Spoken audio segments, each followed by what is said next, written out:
Assalamualaikum,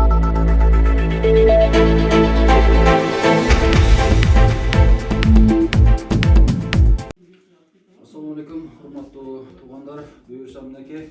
Bugün de bir kança bölügü pratikte ayarlayıp konuşuruz. Mineke.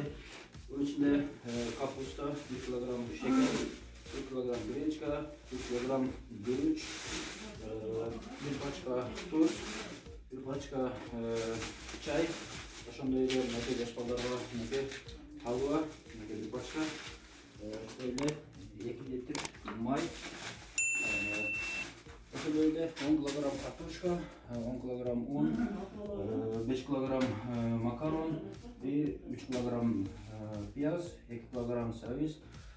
Uşular verilip жатат. Бүгүнкү күндө бул буюрса bir үй бүлөгө bir 2 жума, аш болсо 3 жумага жете турган продукт иншалла. Сиздер да ушундай bir берешендүү арабыздан ушундай bir мусулмандар чыга турган болсо иншалла bizga qayrilib sizlar da ушундай акча берсеңиздер, биз ошого тыйын тукумун калтырбастан ушул продукталарды даярдап жеткирип беребиз иншалла. Сиздер бирөөдө сүйүнтүп турган болсоңуздар иншалла bir үй бүлөнү Аллах таалам сиздерди сүйүнтөт иншалла. Кадир караңыз.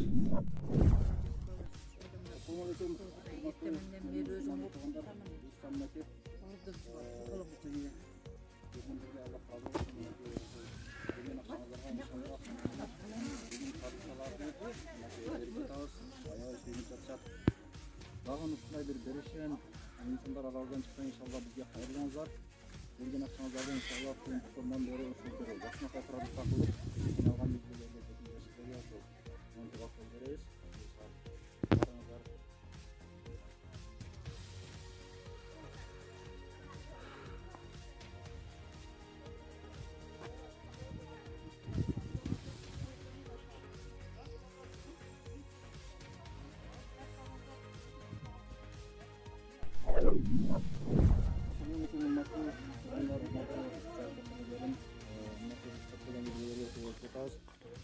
Ошондон мынакей шарттарын карасаңыздар өтө кыйналган үйлөр көп экен. Азыр ички шарттарын сиздер менен чогуу көрөбүз.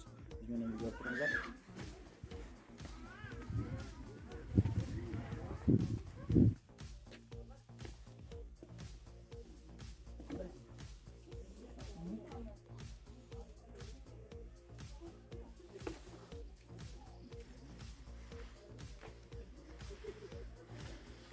Fotoğraflar öttü. Aşağıda. Buradan su öttü. Şurada mı oldu? Mineke урматтуу туугандар, карасаңыздар ушундай бир кыйын абалда жашаган мусулман туугандарыбыз аябай көп экен. Көп көрүп атат. Бул жакта мына немелерден суу өтүп кетет экен, тамчылапчы. Жамгыр катуу жааганда мына үстүнөн татып коюптур, мына палаткаларды татып коюштур. Mineke